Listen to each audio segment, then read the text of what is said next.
a Jesús y usaron su nombre para hacer un negocio. ¿Te suena esto? Bueno, hoy vamos a hablar de iglesia, pero no vamos a hablar de la verdadera iglesia. Eso lo vamos a dejar para después. Hoy vamos a hablar de la otra iglesia. Una que muchísimos creen conocer, pero que en realidad oculta una historia que durante siglos pareciera que intentan mantener en secreto. ¿Conveniencia? No sé, quizás, pero esta iglesia que nosotros vemos hoy se originó en alianzas con emperadores, bendijo guerras, prohibió el conocimiento, silenció incluso a muchísimos que pensaban diferente. Fue una iglesia que no nació del espíritu, sino que nació del poder. Yo soy Dani Correia y esto es La Iglesia que no te contaron.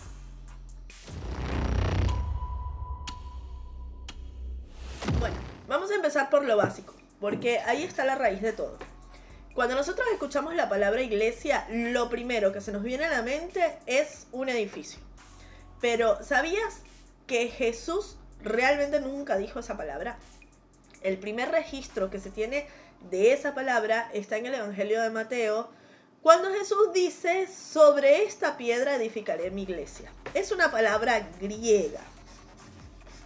Se escribe de esta manera: eclesia. Sin embargo, Jesús no hablaba griego, así que eclesia es una traducción posterior. Es una interpretación a lo que Jesús quiso decir. Aún así, el significado de esta palabra no tenía nada que ver con un asunto religioso, sino más bien era un término civil para referirse a una asamblea de ciudadanos que fueron convocados con un fin en común. Jesús no estaba hablando de una iglesia como nosotros la conocemos hoy, sino que estaba hablando más bien de una comunidad. Después de su muerte, los cristianos fueron perseguidos cruelmente por más de 2 siglos, fueron considerados enemigos del Estado. Ellos eran masacrados, fueron torturados, quemados vivos, hicieron circos donde los echaban a los leones para el entretenimiento de los demás.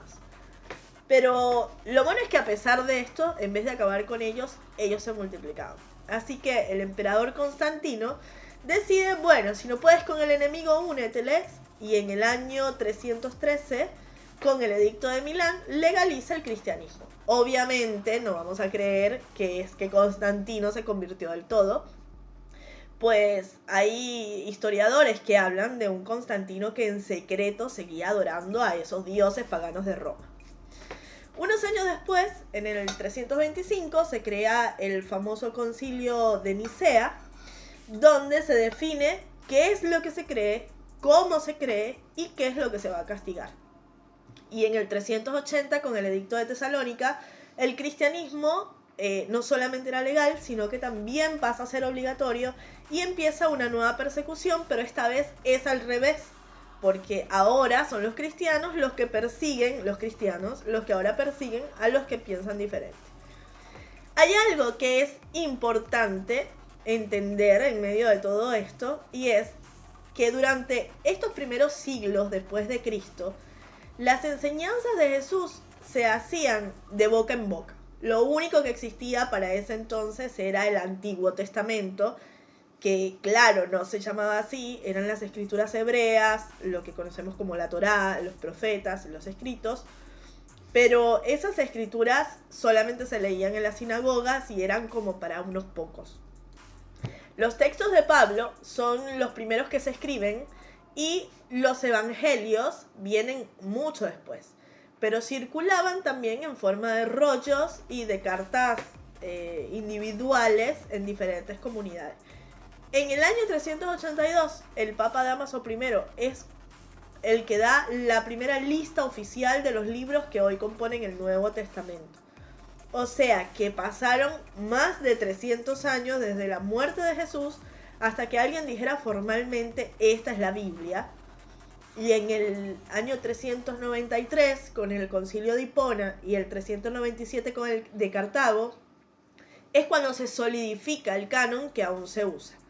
Hay textos que están fuera de ese canon, como el Evangelio de Pedro, el de Tomás, Bernabé, el Pastor de Hermas, y otras que casi se rechazaron, pero que todavía se mantienen, como el Apocalipsis, Hebreo, Segunda de Pedro, y hay algunas de Juan. Así que no, la Biblia no fue revelada, fue filtrada, fue editada, y aunque odies escuchar esto, también fue manipulada. Pero eso lo vamos a dejar por otro momento.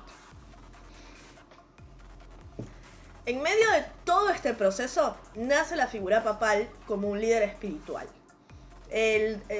Pasa a ser el representante de Dios en la tierra, hasta que en el año 756, un rey franco, Pipino el Breve, le concede territorio y ahí se crean los estados pontificios. Y el Papa pasa a ser también un gobernante político con ejércitos y fronteras. En 1929, con los tratados de Letrán, Mussolini le concede el nombre oficial al Vaticano y pasa a ser un país independiente con sus propias leyes, con su propio banco y con su embajada propia. Pero ojo, no estamos hablando aquí nada más del Vaticano, estamos hablando de la otra iglesia, de la institución. A lo largo de los siglos, muchas otras ramas cristianas se fueron institucionalizando también. ¿Por qué? Porque en el siglo XVI, Martín Lutero protestó contra la corrupción de esa iglesia católica e inició la Reforma Protestante.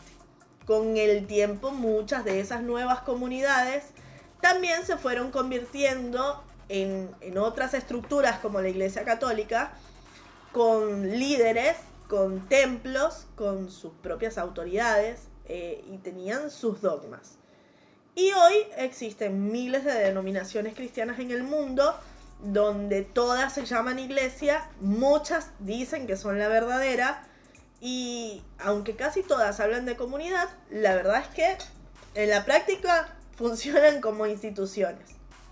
Algunas son empresas, son marcas, franquicias, y la verdad es que pocas conservan esa idea original de la eclesía, una comunidad que era de personas sencillas que estaban reunidas por un mensaje en común, un mensaje transformador.